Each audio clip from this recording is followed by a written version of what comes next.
오늘도 누가복음의 말씀입니다. 누가복음 5장, 오늘은 17절에서 26절까지의 본문입니다. 누가복음 5장 17절에서 26절까지입니다. 하루는 가르치실 때 갈릴리의 각 마을과 유대와 예루살렘에서 온 바리새인과 율법 교사들이 앉았는데 병을 고치는 주의 능력이 예수와 함께 하더라. 한 중풍병자를 사람들이 침상에 메고 와서 예수 앞에 들여놓고자 하였으나 무리 때문에 메고 들어갈 길을 얻지 못한지라. 지붕에 올라가 기와를 벗기고 병자를 침상째 무리 가운데로 예수 앞에 달아내리니 예수께서 그들의 믿음을 보시고 이르시되, 이 사람아, 내 죄 사함을 받았느니라. 서기관과 바리새인들이 생각하여 이르되, 이 신성 모독하는 자가 누구냐? 오직 하나님 외에 누가 능히 죄를 사하겠느냐? 예수께서 그 생각을 아시고 대답하여 이르시되, 너희 마음에 무슨 생각을 하느냐? 내 죄 사함을 받았느니라 하는 말과 일어나 걸어가라 하는 말이 어느 것이 쉽겠느냐? 그러나 인자가 땅에서 죄를 사하는 권세가 있는 줄을 너희로 알게 하리라 하시고 중풍병자에게 말씀하시되, 내가 네게 이르노니 일어나 내 침상을 가지고 집으로 가라. 그 사람이 그들 앞에서 곧 일어나 그 누웠던 것을 가지고 하나님께 영광을 돌리며 자기 집으로 돌아가니 모든 사람이 놀라 하나님께 영광을 돌리며 심히 두려워하여 이르되, 오늘 우리가 놀라운 일을 보았다. 아멘. 설교의 홍수 속에서 정작 마실 물은 없는 이유가 무엇이라고 생각을 하십니까? 그것은 묵상이 없기 때문이에요. 지난번에도 한번 말씀드렸지만 목사가 설교를 위해서 말씀을 볼 뿐이지 자기 말씀으로 말씀을 묵상할 수 없기 때문에, 그래서 어쩌면 그 말씀을 듣는 사람들 속에서도 말씀은 은혜가 되고 능력이 되지 못할 때가 많다는 거예요. 설교자에 의해 하나님의 말씀이 깊고 진지하게 묵상되지 못하고 설교는 언제나 즉석에서 창조되거나 짜깁기 됩니다. 이 일 저 일로 너무 바쁜 목회자들이 말씀을 소화시켜서 에너지로 만들어낼 시간이 턱없이 부족하기 때문입니다. 그것은 회중들도 마찬가지예요. 너무 건성으로 말씀을 듣는다는 거예요. 아니, 어떤 때는 건성조차 없이 그저 졸며 자며 말씀의 시간이 쉬 흘러가는 경우가 많이 있다는 거예요. 그래서 저는 가끔 그런 생각을 해요. 차라리 교회에서 시마다 때마다 다른 본문으로 설교를 하기보다는 한 본문의 설교를 그 주간 내, 주일 낮에, 또 주일 오후에, 또 수요일 밤에, 또 심야 기도 시간마다 적어도 4번 정도 반복하면 좋겠다. 그래서 한 본문을 한 4번 정도 반복하면 그 본문은 완벽하게 성도들의 머릿속에 박히지 않겠는가. 혹시 어떤 한 예배는 졸더라도 그 중에 어떤 한 말씀은 한 번의 예배만큼은 또 졸지 않고 말씀을 잘 듣지 않겠나. 그런 얄팍한 생각을 해보는 거예요. 제가 가끔 새벽에 지난번 5장 1절에서 11절 말씀도 그랬죠. 이틀 동안에 걸쳐서 이 말씀을 같은 본문을 반복해서 설교를 했던 이유도 그것입니다. 깊은 묵상의 결과예요. 이 본문은 한 번으로 말해서는 안 되겠다. 왜? 하나님이 각기 다르게 은혜를 더하시기 때문에, 그래서 그렇게 하는 거예요. 예를 들면 오늘 이 성경 본문의 말씀을 가지고 묵상이나 설교를 한다면 저는 한 10편 정도 다른 내용이 나올 수 있다고 생각이 듭니다. 한 본문을 가지고 서로 다른 제목으로 어찌 보면 일주일 내내 설교를 하면 더욱더 그 말씀이 실감나게 적용이 되지 않을까 싶은 생각이 들어서 한번 제목을 쭉 뽑아봤어요. 그리고 실제로 오늘부터 시작해서 이번 주 토요일까지, 또 수요일 저녁이나 금요일 저녁까지 한번 설교를 해볼까라는 생각도 해봤습니다. 첫째로 바리새인과 율법사들이 본 예수. 두 번째는 중풍병자의 시각으로 바라본 친구들과 예수님. 세 번째는 네 친구들의 아름다운 우정 또는 믿음. 네 번째는 예수님의 시각으로 바라본 바리새인과 중풍병자. 다섯 번째는 땅에서 죄를 사해 줄 수 있는 예수님의 권세. 여섯 번째는 믿음과 죄 사함. 일곱 번째는 생각과 행동. 여덟 번째는 예수님의 습관. 아홉 번째는 중풍병자와 예수님. 그리고 열 번째는 놀라움과 두려움. 뭐 이것뿐이겠습니까? 제가 더 말씀을 묵상한다면 아마 하나님은 또 다른 제목도 주시고 또 다른 묵상들도 주실 거예요. 오늘은 그 중에서 세 번째, 내 친구들의 아름다운 우정 또는 믿음이라고 하는 제목으로 먼저 묵상을 좀 해보려고 합니다. 이 세상 일에는 내가 할 수 있는 일이 있고 또 내가 도저히 할 수 없는 일이 있어요. 기적이 아니고는 결코 행할 수 없는 일이 있다는 거예요. 기적이 필요한 곳에 기적은 일어납니다. 기적이 필요 없는 곳에 기적이 일어나는 법이 없다는 거예요. 멜라리 선교사는 하나님은 욕망에 응답하시지 않고 필요에 응답하신다라고 말했어요. 이것은 선교 현장에서의 생생한 체험적 고백입니다. 욕망에, 욕심에 응답하시는 분이 아니에요. 그것은 선교 현장에서만 그런 게 아니라 우리의 모든 신앙의 삶에 있어 마찬가지예요. 하나님은 다 아시는 분이잖아요. 이것을 이기와 욕심으로 원하고 있는지, 또 심지어 기도라는 미명하에 입술로 쏟아내고 있는지, 아니면 정말 이것이 필요한 것인지, 이것을 더하게 되면 얼마나 하나님께 영광을 돌리고 하나님의 역사를 나타낼까? 하나님은 다 아신다는 거예요. 오늘도 보세요. 이 중풍병자에게 하나님께서 치유하는 역사를 주셔요. 왜? 4명의 친구들의 믿음을 보시고 그 상을 들고 가게 하시는 치유의 역사를 주셔요. 그것이 그 중풍병자에게 필요한 일이고 그를 데려온 4사람의 친구들에게 필요한 일이고 무엇보다 하나님께 영광을 돌리는 일이 되었잖아요. 하나님은 필요하면 이처럼 기적을 주셔요. 사람들은 중풍병에 걸리면 끝장이라고 생각했습니다. 그러나 4명의 생각은 달랐어요. 예수님에게 데리고 가면 기적이 일어날 것이다. 이것을 믿었기 때문이에요. 기적을 기대하고 도전하는 이에게 기적이 따라옵니다. 중풍병자는 움직이지 못하여 중풍병자입니다. 마가복음에 보면 4사람이 중풍병자를 메어 왔다고 기록하고 있어요. 혼자 하려고 하면 포기할 수밖에 없는 일들이 때때로 동료들과 같이 하면 기적이 일어나게 되어진다는 거예요. 우리가 함께 모여서 새벽을 깨우는 이유도 거기에 있어요. 혼자 하면 힘겨운 시간, 혼자 하면 힘겨운 기도를 함께 하기 위한 거예요. 여기 4명이 같이 중풍병자를 움직였습니다. 4명이 조화를 이루었다는 거예요. 조화가 없이는 안 되는 일이죠. 왜? 위에서 그 환자가 침상에서 떨어지지 않고 그대로 잘 내려오려면 4명이 조화를 이루어야 돼요. 어떤 한 사람이 너무 힘을 쓰거나 어떤 한 사람은 너무 힘을 빼거나 하면 이게 기울어져서 환자를 고치려 한 일이 오히려 더 중병이 들게 할 수 있는 일이에요. 조화가 필요한 거예요. 우리가 함께하는 것도 중요하지만 조화가 필요한 거예요. 물론 모두가 똑같이 다 앉아 있어도 모두가 똑같이 다 하나님의 은혜를 받는 건 아니죠.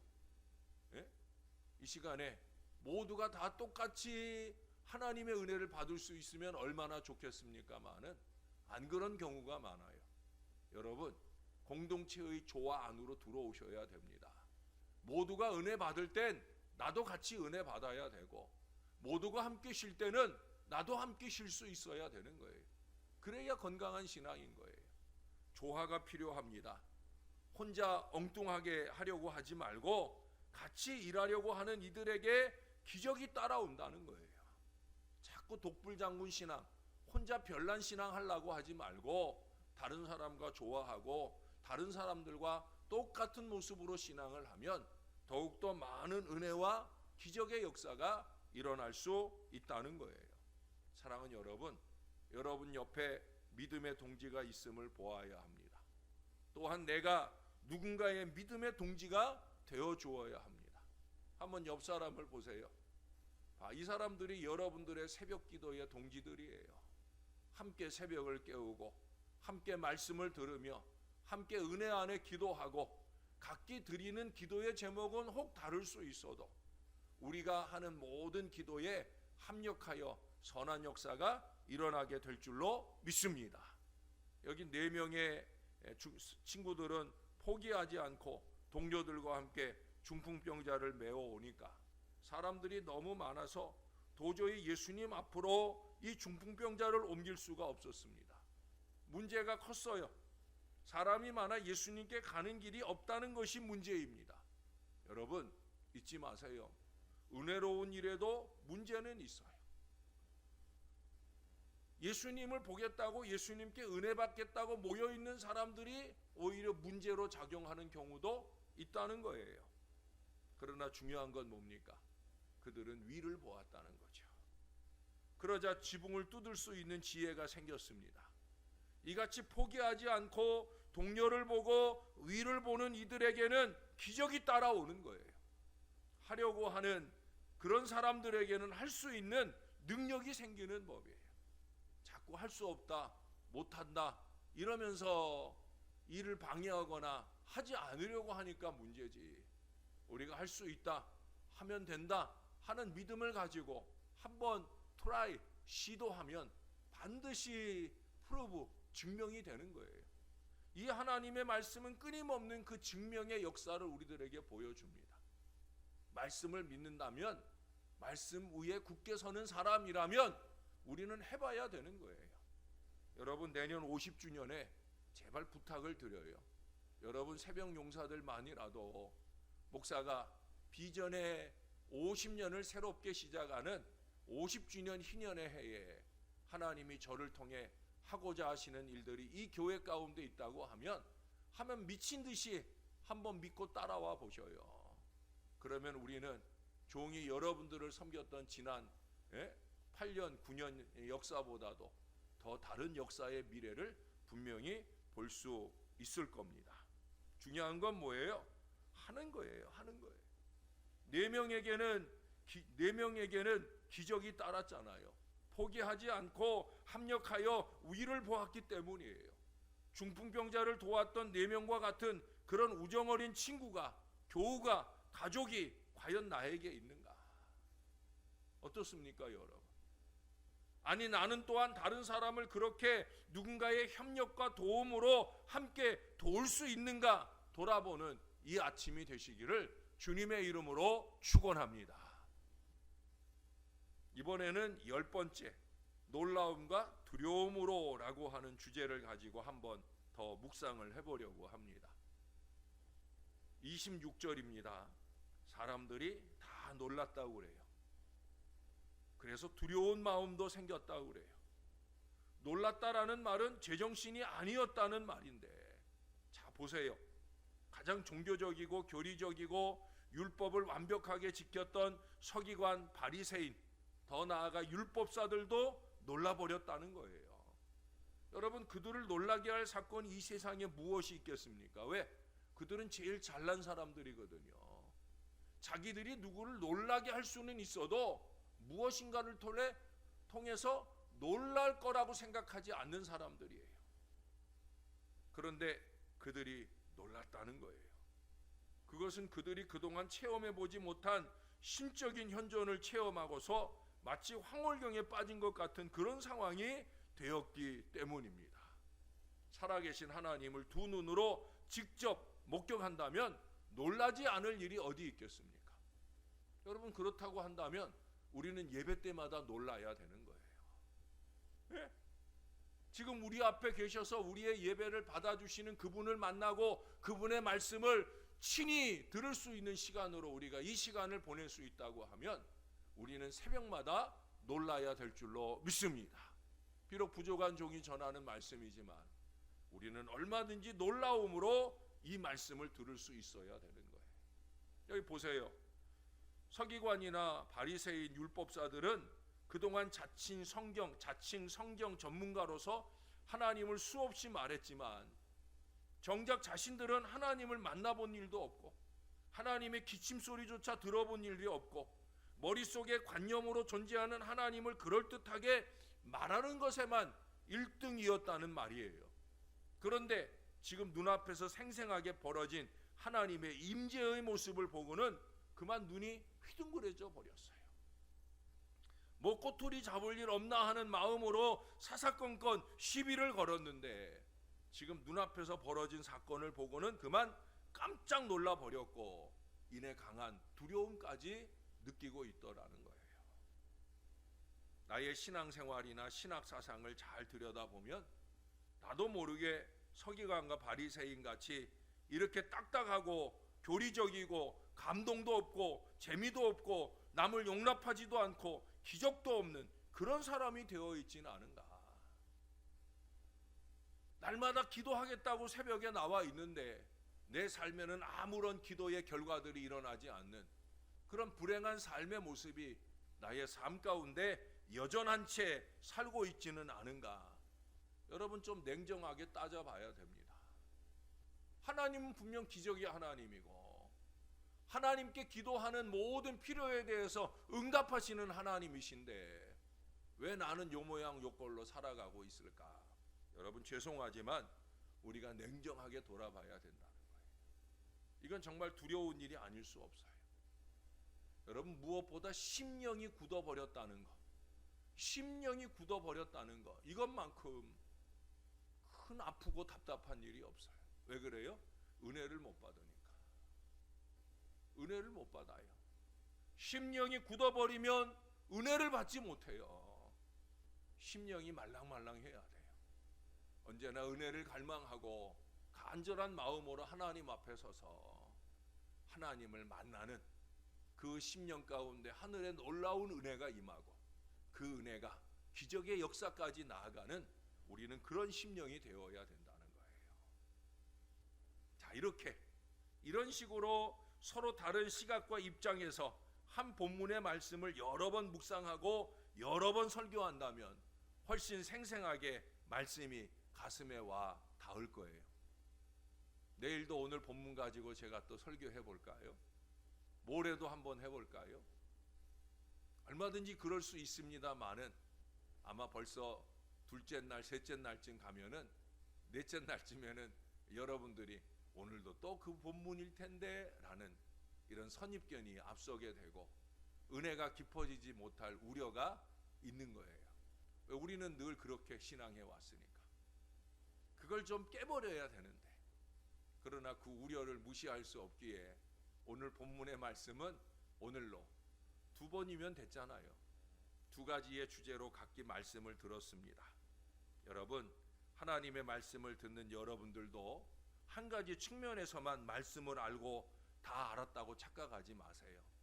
또 목사가 혹시 같은 본문으로 설교를 하더라도 오늘은 어떤 다른 은혜를 주시려는가 하는 그런 기대하는 마음을 가지고 항상 말씀 앞에 겸손히 새 은혜를 감동받도록 사모하고 다가서는 말씀의 사람, 믿음의 사람 다 되시기를 우리의 구주 되시는 예수님의 이름으로 간절히 축원합니다.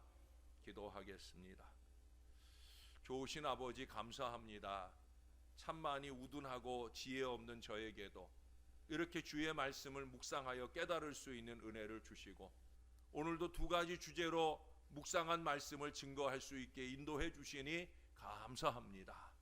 한 사람도 빠짐없이 모두가 맑은 영 맑은 정신으로 은혜를 사모하며 함께 좋아하는 가운데 이 말씀을 잘 받을 수 있도록 역사해 주시니 감사합니다.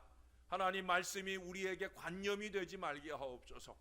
고정관념이 되어서 말씀이 더 이상 새 은혜로 우리에게 다가오지 못하는 딱딱하게 굳은 심령이 되지 않도록 우리를 붙들어 주시옵소서. 오늘은 또 어떤 은혜를 주시려는가 기대하는 믿음을 가지고 언제나 새 은혜 받을 그 귀한 심령으로 말씀 앞에 서는 주님의 자녀들이 되게 하여 주시옵소서. 말씀은 말랑말랑한 심령으로 받되 말씀 위에는 굳게 서는 믿음이 되게 하셔서 말씀이 기적의 역사까지 이루어지는 놀라운 은혜가 우리 가운데 늘 나타나게 도와주시옵소서. 그래서 하나님을 경외하는 마음, 두려워하는 그 마음이 한결같게 도와주시고 언제나 코람데오 하나님 앞에 서 있는 마음으로 두렵고 떨리는 마음으로 신앙과 인생을 잘 살아가는 오늘 하루 이 한 주간이 되도록 우리를 지켜 주옵소서. 오늘은 광복절입니다. 하나님 이 땅에 해방의 은혜를 주신 날입니다. 하나님께 소원하오니 이 땅에 해방의 큰 은혜를 주신 것처럼 사랑하는 주의 자녀들 육신의 어려움으로부터 해방되는 은혜를 주시옵소서. 삶의 문제로부터 해방되는 은혜를 주시옵소서. 코로나로부터 해방되는 은혜를 속히 허락하여 주시옵소서. 지난 밤에도 우리 사랑하는 여선구 김진순 권사님 가정에 새로운 생명이 태어날 수 있도록 인도해 주시니 감사합니다. 그 가문 안에 두 번째 새 생명이 태어났는데 건강하게 잘 태어났사오니 산모나 아기나 더 건강하게 잘 회복되고 자라갈 수 있도록 은혜를 더하여 주옵소서. 밤새도록 생명의 탄생을 위하여 곁을 지켰던 우리 사랑하는 김진순 권사님 육신이 상하지 않게 하시고 더 건강하셔서 새벽 용사의 거룩함에 쓰임받도록 주께서 늘 붙들어 주시옵소서. 감사드립니다. 예수님의 이름으로 기도합니다. 아멘. 하늘의